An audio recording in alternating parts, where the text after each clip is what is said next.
Trump is not a conservative.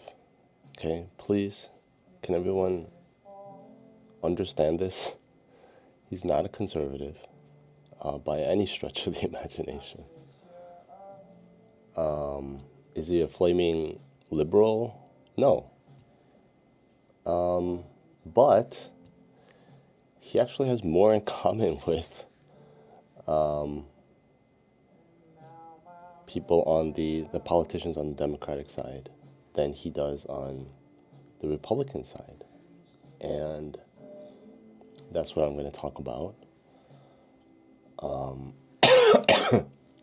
There are a lot of social media influencers who were very anti woke, very anti all the ridiculousness of the Democratic Party. And I appreciated that. I thought they were real conservatives. And then when the election came around, they started getting really pro Trump. And I was like, very concerned about that.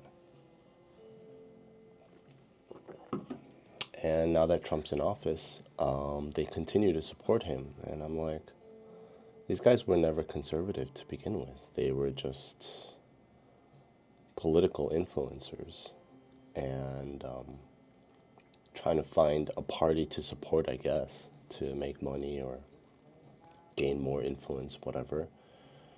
I'll talk about the difference between populism and conservatism. I'll explain why I think Donald Trump is not a conservative. And then I'm going to talk about how Trump has more in common politically with flaming liberal socialist Bernie Sanders versus a true conservative Republican like Calvin Coolidge. I hate saying Ronald Reagan, but in the modern era, he was the closest thing we had to a conservative, a true conservative, although he wasn't because he grew the government immensely and increased the military budget. But you have to go way back to the early 20th century to find a true conservative Republican. And to my knowledge, there's only a few, like Thomas Jefferson, Calvin Coolidge. I think there were one or two more. So that's what I'm going to talk about today. Let's talk about the difference between populism and conservatism, first of all, okay? Populism is really like, I don't even think of it as an ideology. It's not really a developed kind of philosophy. It's more like a political strategy to me. And appeals to the emotions.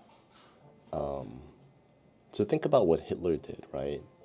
And it's more complicated than this, but if I oversimplified it, World War I decimated Germany, and there were a lot of poor Germans. So Hitler took those negative emotions, channeled them in the direction of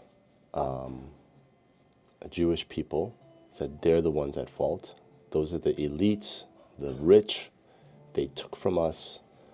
This is not right. And that's kind of how he gained power, right? By saying that he was a man of the people. I am you. I am a man of the people. Let's fight against the elites. So the first thing that populists do is they frame everything in terms of us versus them. Us being the masses, the normal people, them being the few elites who have all the wealth and power, right?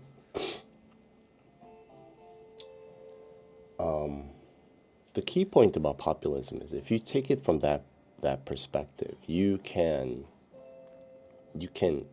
latch on to any political party that you want. You can do it on the Democratic side. You can do it also on the Republican side. Right? So I already given the answer why Donald Trump has more in common with Bernie Sanders. But I'll talk about the specific policy issues that make them similar. Conservatism is completely different. It's got a very rich, deep, and extremely long history of development. There's a strong ideological structure and there's a tremendous amount of philosophical support as to why conservatism is good for society.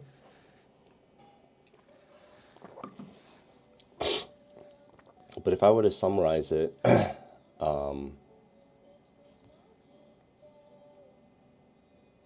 I don't like ChatGPT's summary.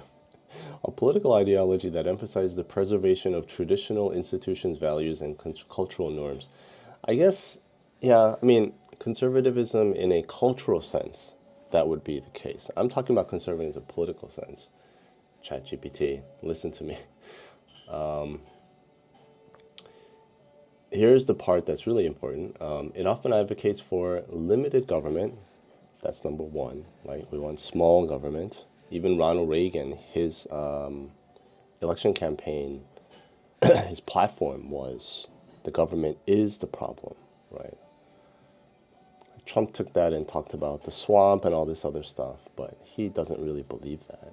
I'm not sure Ronald Reagan believed it either. Respect for historical continuity, I don't know about that. I don't think that's what conservatism is, Mr. ChatGPT. Gradual change rather than radical reforms. Okay. Let me give you my definition of conservatism.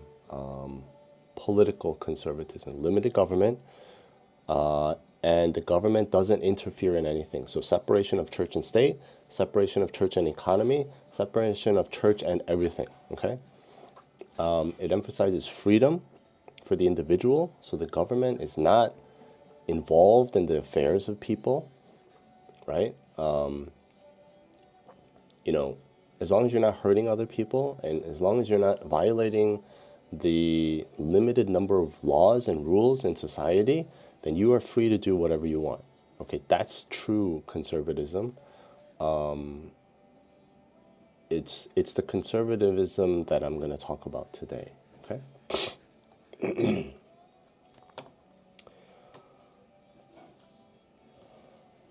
Okay, that's my introduction.